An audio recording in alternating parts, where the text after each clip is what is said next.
Okay, it's not really exciting, this actually. But nevertheless quite important in the greater scheme of things. So basically this afternoon I'm just going to take you through, and hopefully not make everyone fall asleep, just basically what we've been up to on actually converging and coalescing around information governance at that very high level actually, not down in the detail, the Abraham and the Emma experience actually, but a whole level above that, which is actually designed to make ourselves and our counterparts in that whole big system that we've been talking about today actually be able to exchange information and join up technologies and infrastructure and applications. So it's kind of the glue really, so it is an important part of this. So really it's a quick tour through who's been involved, what we've been doing, why we've been doing it, although I'm not going to dwell on that because we've heard loads of reasons why today. How we've been doing it, and very importantly in terms of that bigger agenda and some of those big difficult questions like the bigger elephants in the room that have been discussed around how do we get the voluntary sector with access to connectivity and NHS mail and all sorts of other things which might come in a bit handy at this day and age. How are we actually going to go on and do that? Okay, so really the background to the project has been something that's going on for well over a year. It's a national project which enjoys a great deal of sponsorship from a lot of really important sort of organisations and people, not least our favourite Deputy Director over there, Charlotte, for example, to actually produce an environment. And it's interesting this afternoon already, the amount of times that people have talked about trust and building the right atmosphere to do the right things. So that has actually been a big part of the IG work that we've been doing. Because wherever we look in this country, we trip over IG, okay, and IA. We either do it in our own organisational context where we've got loads of this stuff. We move a foot to the right to engage with central government and with a load more. We move a foot to the left with our most important partner as local government in a local public services context with health, and we trip over a load more. Okay, so that manifests itself in a whole industry of compliance. Okay, think back to Emma's slides there.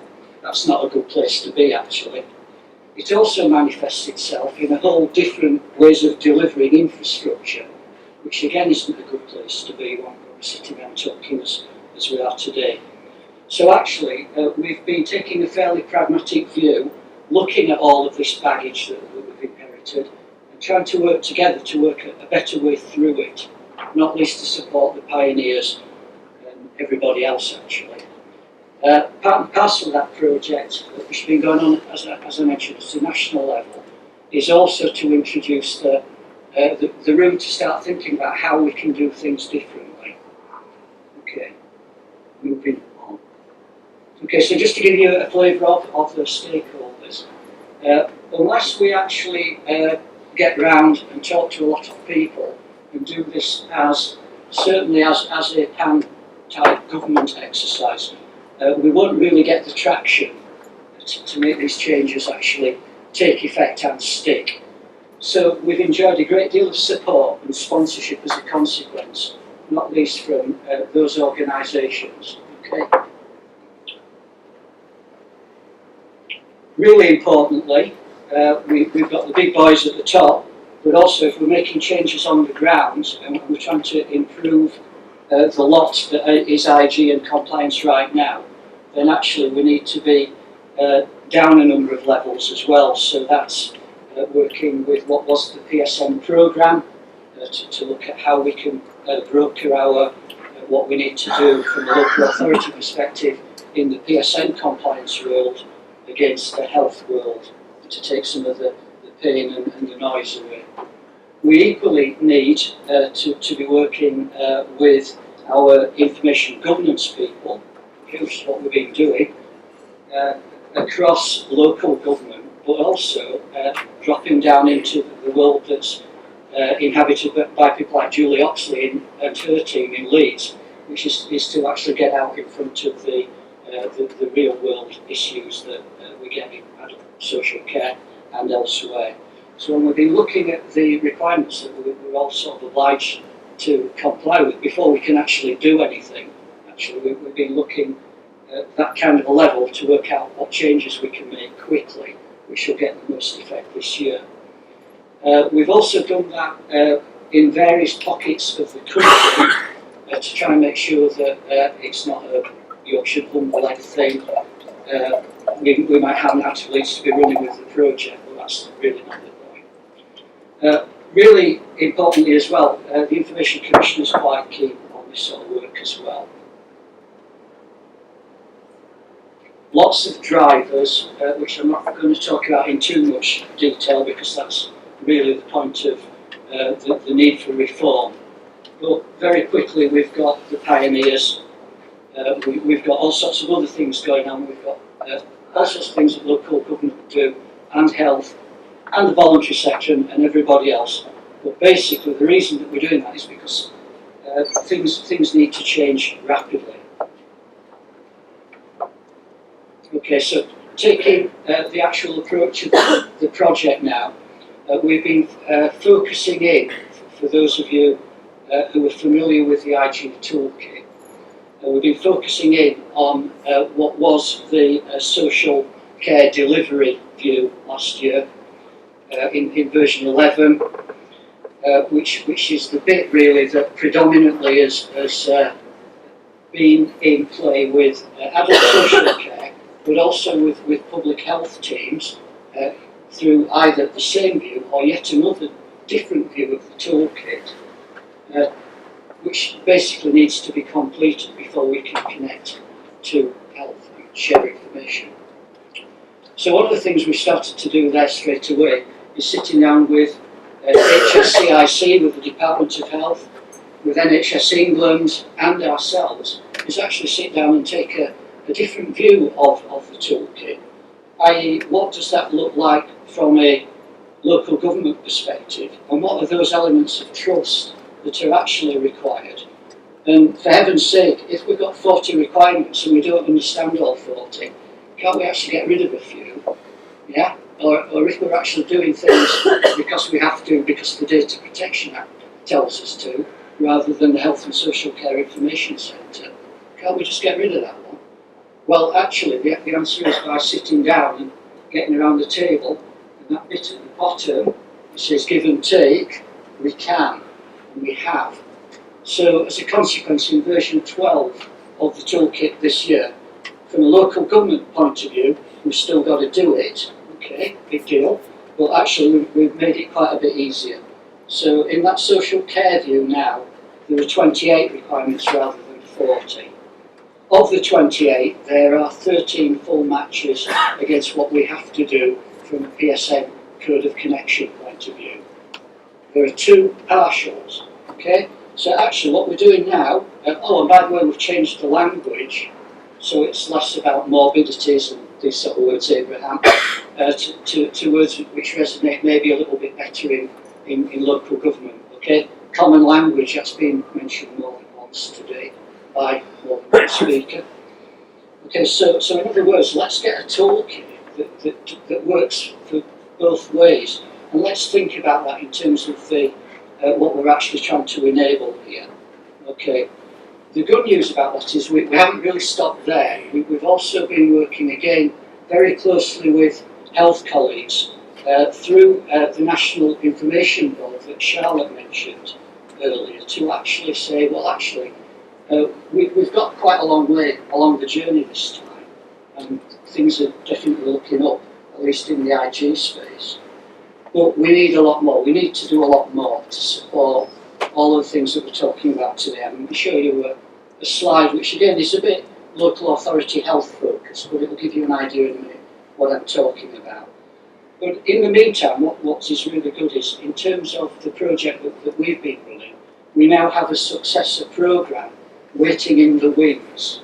It's been sponsored by a guy called Mark Davies from a health perspective, and they're bringing in a guy called Mark Reynolds, who's been actually mentioned at least once before this morning, because he was a guy who's been doing some really good work around the NHS Mail programme, to actually come in and lead almost like the successor to the work that we've been doing. Also, really importantly, there's been, from a health perspective at least, but also with, again, with the buy-in of the organisations that we mentioned, so Cabinet Office, Government Digital Service, etc., a full review of the IG world that we're in at the moment, with a commitment over probably 2 to 5 years actually to make the world a bit more of a sensible place. So that programme is just being scoped now. Okay. We've also seen some other developments. Well, I will mention this because there's also been the formation of something called the IG Alliance. Why is that important? Because if you take Abraham, he's been having some interesting conversation. I'm sure you won't mind me telling.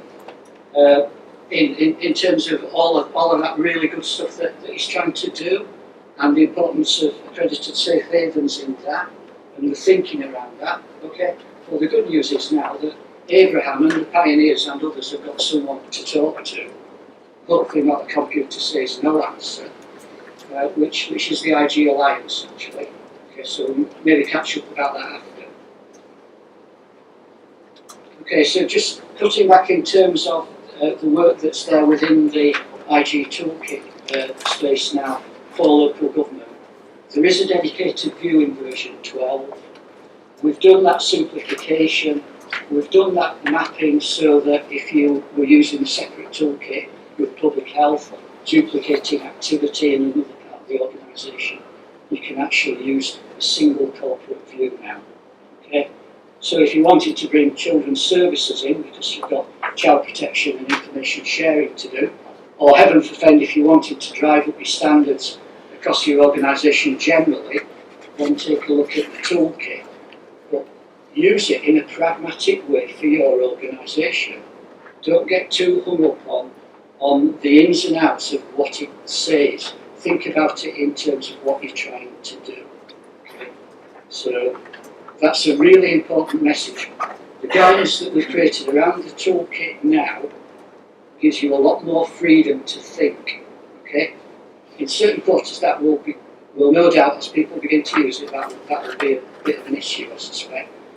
Basically what we're saying is, use information governance and assurance and good practice for how it is intended, not how it looks necessarily to somebody else. Okay, key point. Really importantly, and Julie mentioned this before, while we've had the IG work in pieces, part of the reason we've been looking at the codes of connection and the IG technical standards in health, and also in the rest of government actually, because it's not just local government who uses the public services network.